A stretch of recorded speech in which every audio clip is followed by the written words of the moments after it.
Allahumma arhamna bil Qur'an waj'alhu lana imaman wa nuran wa hudan wa rahman. Bismillahir rahmanir rahim. Alhamdulillahi rabbil alamin. Wal aqibatu lil muttaqin wala udwanan illa 'alal zalimin. Thumma salatu wassalamu ala ashrafil anbiya'i wal mursalin nabiyina Muhammadin sallallahu alayhi wa sallam sadiqul amin. Ikhwani wa akhwati fillahi, uhayyikum bi tahiyyati mubarakatin min indillah, ala wa hiya salamullahi alaykum wa rahmatuhu wa barakatuh. Amma baada ya kumshukuru Mwenyezi Mungu Rabbu Jalla Jalalu na kumtakia ziada kwa wingi kipenzi cha umma, si mwingine mtume wetu Muhammadin sallallahu alayhi wasallama. Popote pale mlipo vipenzi vya Maalim Shabani, na wapendeni kwa ajili ya Allah, na muomba Allah subhanahu wa ta'ala kwa huruma na mapenzi yake, wale ambao kwamba amewatahini kwa mitihani, wako vitandani hivi sasa kwa maradhi, Mwenyezi Mungu namuomba kwa rahma na utukufu wa huu mwezi, basi Mwenyezi Mungu awatoe vitandani, awanyanyue. Wale ambao kwamba wako hospitalini, Allah awape shifa, Allah awape afya njema, warudi majumbani mwao kuungamana na wenzi wao. Wale ambao kwamba Allah amewapa mtihani wa madeni, Allah ajalie wapate kulipa madeni ya watu.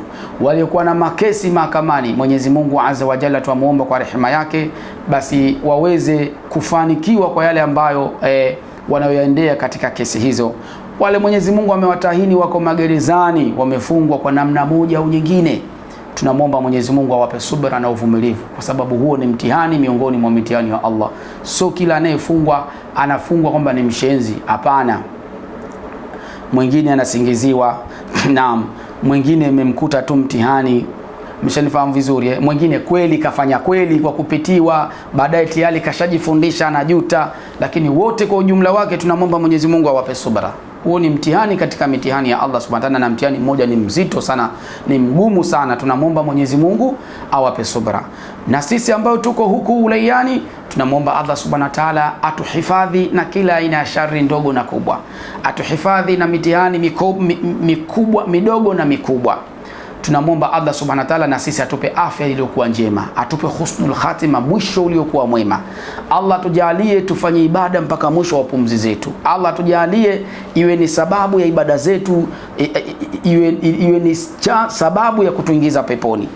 Hatuwezi kuingia peponi kwa ibada zetu, tutaingia kwa rehema ya Allah, lakini ibada iwe ndio sababu ya kutuingiza peponi. Tunamwomba Mwenyezi Mungu Azza wa Jalla tusobahatika kwenda hija atupe nguvu na uwezo tuende hija. Wasiokuwa na majumba, Allah wape makazi. Waliokuwa na makazi, Allah Subhanahu wa Ta'ala wape utulivu wa kufanya ibada. Wasiokuwa na watoto, Allah wape watoto. Naam, na waliopata watoto, Mwenyezi Mungu wasiopata watoto, Allah wape watoto. Waliokuwa na watoto, Allah wape watoto mwema. Allah wajalie watoto wao wawe miongoni mwa watoto wema. Wasiokuwa na waume, Allah wape waume. Waliokuwa na waume, Allah awajalie waume zao wawe waume bora, na wake wawe wake bora. Ndugu zangu, ya kuombeana ni mengi, na nyakati ndo hizi nyakati za khairi, ndio maana nachukua muda mwingi kumuomba Allah subhanahu wa ta'ala. Hata na wewe kwenye comment ukiitikia ami, utakuwa nao umewakilisha ami yako.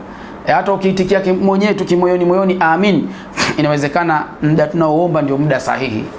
Mwenyezi Mungu atujalie kila la kheri kwa sote kwa ujumla. Ndugu zangu, muda uliopita tulipeana aya, miongoni mwa aya umezongwa, sijui umeshikwa, wachawi wanakuandama, mahasidi wanakuandama, wanga wanakuandama, mitihani moja kwa moja, mabalaa kila kukicha. Tukasema dumu na aya, tuliisoma hiyo aya, lakini ni aya dua. Aya hiyo ni aya dua. Naam, kwa uwezo wake Allah subhanahu wa ta'ala, ukiisoma hiyo aya mara 1000 au na zaidi, ukizidisha itakuwa bora zaidi, lakini mimi naona kima cha chini kiwa 1000 sio mbaya. Huo mtihani na huo uadui hao wanaokufanyia lazima warudi kinyume nyuma. Kama ni mwanga na kuangia, lazima arudi kinyume nyume.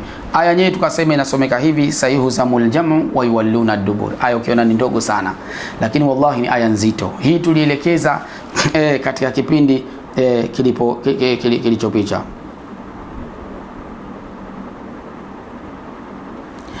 Leo pia tunatoa aya nyingine, na ukiwa na power, una nguvu. Kuna watu istidadi ya kusoma hawana, lakini wewe ukiwa na power na nguvu ya kusoma, zichukue aya zote mbili, soma kwa wakati mmoja. Kama kawaida mswalie mtume mara 1000, istighfari mara 1000, alafu soma hii hapa aya inasema fanada rabbahu anni maghlubun fantasir. Fanada rabbahu anni maghlubun fantasir.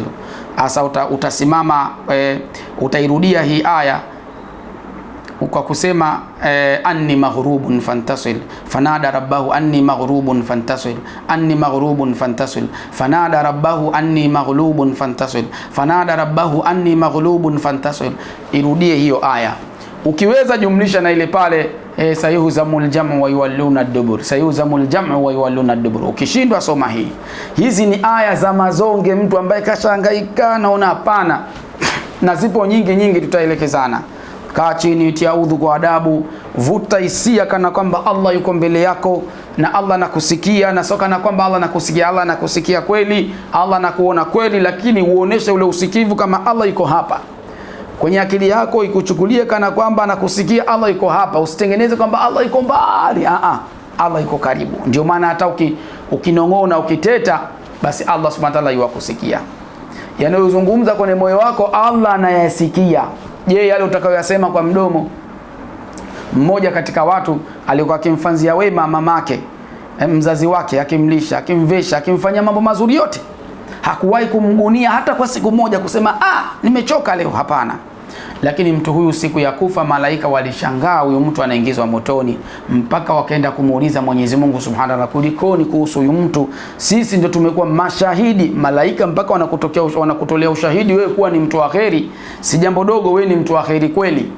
Akawaambia naam, huyo ni mtu wa kheri, lakini huyo alikopa kizungumza ndani ya moyo wake akisema, ya Rabbi, utamchukua lini huyu mama yangu na mimi nipate kupumzika? Subhanallah. Lini utamchukua na mimi nipate kupumzika? Kwa neno hilo Allah limemkera, kamtia motoni. Mwenyezi Mungu atuhifadhi, tuwe ni watu ambao tunayafanya majambo kuanzia kwenye vinywa vyetu na mioyo yetu, sio ya mdomoni mbali, ya moyoni mbali. Allah anajua kila kilichokuwa ndani ya moyo. Naam, kwa ajili hiyo fanza dua zako kana kwamba Allah yuko hapa. Mwenyezi Mungu atakushika mkono na huo udhalimu uliofanyika, au kama kuna mtu anakufanyia ubaya na kusihiria na kufanyia ubaya huo utarudi kwake mwenyewe. Ndugu zangu, na wahusieni na nikihusia nafsi yangu, tuko katika masiku matukufu, si masiku tena ya kulala sana. Siku zenyewe 10, zijitahidi kwenye hii wiki basi uamke japo usiku, usome Qur'ani, ulete istighfari. Mchana wake upitishe kwa Qur'ani, usiku wake upitishe kwa istighfari. Mchana wake upitishe kwa salatu ala nabi, usiku wake upitishe kwa tasbihati na tahlili. Ndani ya siku 10 uvune mambo ya miaka mingi ijayo. Allah tubariki. Tunaingia katika swala la kuchinja. Wale ambao kwamba Allah amewaruzuku riziki ya kichinjo, basi tunawaombeni tuje tutoe kile ambacho Allah ameturuzuku, tuchinje kwa ajili ya Allah subhanahu wa ta'ala. Allah atatusimamia na atatuonea huruma kwenye mambo yetu. Muda bado tunao, tumebakiza wiki moja. Unacho chako kilete, twende tukanunue mbuzi wa bei ya chini, ili na wewe upate kichinjwa. Mbuzi akifika 300,000 400,000 huko, zile siku za kuchinja inakuwa ni mtihani. Mwenyezi Mungu awajalie kila la kheri. Dawa zetu tunazo, subiani kila ipo, kashkash ipo, ile subiani kila inayoua majini waliokuwa mwilini ipo, maushifa yapo. Naam, dawa zote zile zipo. Naam, tulul umri, ile dawa ya kurefusha maumbile kwa wale maumbile yao yamekuwa madhaifu, pia nayo ipo. Kwa ajili hiyo ndugu zangu, bibtalu sihri, ya kubatilisha sihiri ipo, kashkashi ipo. Wale wenye kuhitaji atuji nazo hapa. YouTube wanatusumbua sana. Mara wamekuletea message, mara wamekuletea email hii, mara mambo yanakuwa ni mengi. Kwa ajili hiyo ndugu zangu wapenzi watukufu, na wahusieni nikihusia nafsi yangu kumcha Allah subhanahu wa ta'ala, masiku haya tusiachezee. Mimi ndugu yenu Maalim Shabani, nyuma kamera akisema mapema Habibi Suleiman bin Sultan, bila kumsahau msimamizi wetu wa vipindi Hamisi bin Kimaka. Sote tuwapendeni kwa ajili ya Allah.